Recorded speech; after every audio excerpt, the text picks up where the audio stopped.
Ya, sementara itu kalangan pengusaha berharap agar proteksi terhadap industri tekstil dan alas kaki menjadi perhatian khusus dalam kesepakatan tarif resiprokal Indonesia-Amerika Serikat.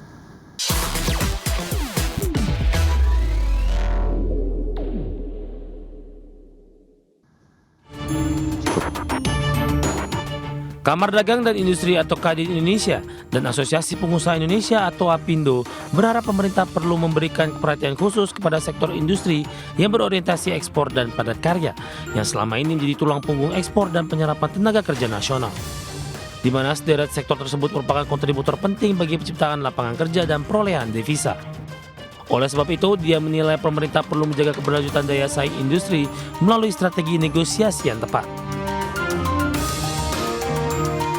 Dari sisi pendekatan perundingan, Kadin menilai pemerintah perlu memperkuat kemitraan dagang yang saling menguntungkan, mendorong kesetaraan perlakuan tarif dengan negara pesaing, serta meningkatkan efisiensi logistik dan kemudahan berusaha di dalam negeri.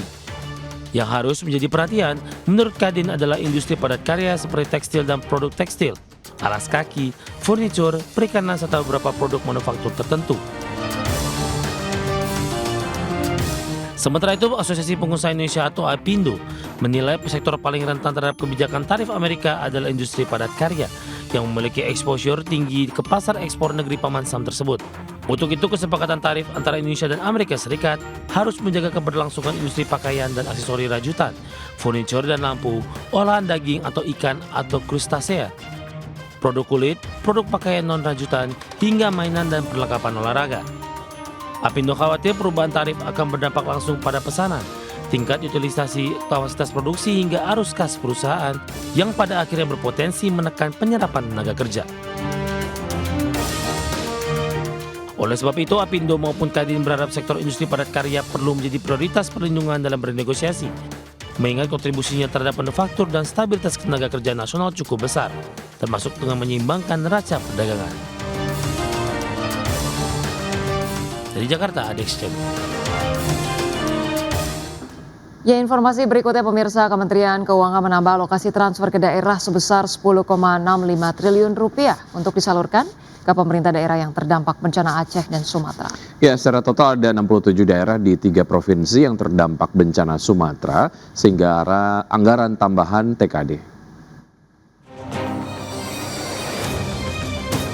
Menteri Keuangan Purbaya Yudisadewa memastikan tambahan alokasi transfer ke daerah telah disetujui sebesar 10,65 triliun dan segera disalurkan ke pemerintah daerah yang terdampak bencana Aceh dan Sumatera. Purbaya menjelaskan, tambahan alokasi tersebut mencakup penyelesaian kurang bayar dana bagi hasil atau DBH, DBH tambahan, dana alokasi umum tambahan, serta dana otonomi khusus untuk Aceh. Secara total ada 67 daerah di 3 provinsi yang terdampak bencana Sumatera menerima anggaran tambahan TKD itu. Adapun rincian adalah 47 daerah terdampak bencana yang mengalami penurunan TKD dan 20 daerah tidak terdampak yang turut mengalami penurunan. Pemberian tambahan alokasi TKD disetujui sebesar 10,65 triliun.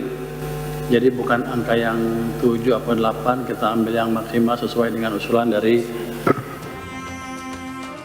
Purbaya menambahkan, hingga 17 Februari 2026, pemerintah telah mentransfer 13 triliun ke daerah di 3 provinsi tersebut. Angka ini lebih tinggi dibandingkan periode yang sama tahun lalu sebesar 10,78 triliun atau meningkat sekitar 30%. Tim Liputan IDX Channel. Pemirsa, harga minyak dunia ditutup melonjak lebih dari 4% pada perdagangan hari Rabu, pemirsa, di mana ini terjadi seiring pelaku pasar memperhitungkan potensi gangguan pasokan akibat meningkatnya ketegangan antara Amerika Serikat dan Iran, serta berakhirnya perundingan damai Rusia-Ukraina di Jenewa tanpa terobosan berarti. Minyak mentah Brent ditutup naik 4,35% ke level $70,35 per barrel. Sedangkan minyak mentah West Texas Intermediate melonjak 4,59% ke level $65,19 per barrel. Di mana pemirsa, kenaikan semakin tajam menjelang akhir sesi dengan harga sempat melonjak lebih dari $3 menyusul laporan media bahwa Israel meningkatkan status siaga di tengah indikasi kemungkinan serangan terhadap Iran oleh Amerika Serikat dan Israel. Ya, di sisi lain, pemirsa, perundingan damai selama 2 hari antara Rusia dan Ukraina di Jenewa berakhir tanpa terobosan. Presiden Ukraina Volodymyr Zelensky menuduh Moskow menghambat upaya mediasi Amerika Serikat untuk mengakhiri perang yang telah berlangsung 4 tahun.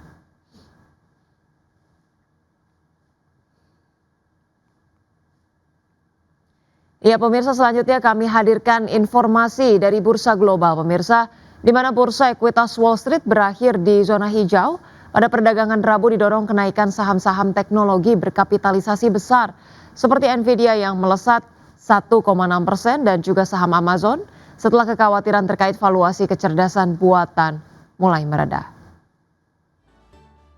Baik pemirsa, pada perdagangan Rabu indeks luas S&P 500 ditutup naik 0,56% ke level 6.881.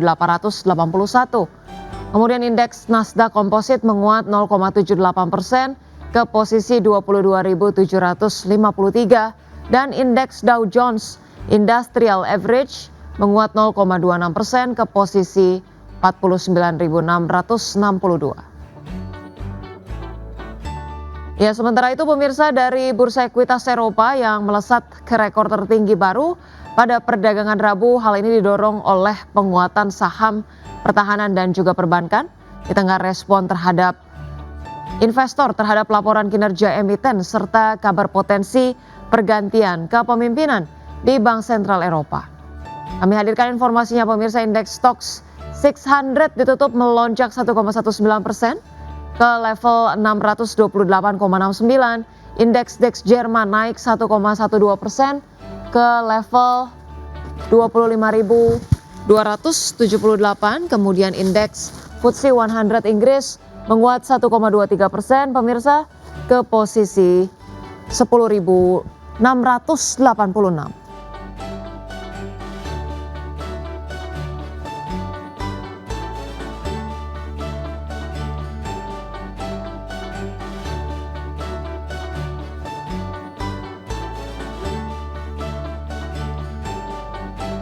Pemirsa, isu pengunduran diri Christine Lagarde dari kursi Presiden ECB memicu gejolak di pasar keuangan Eropa.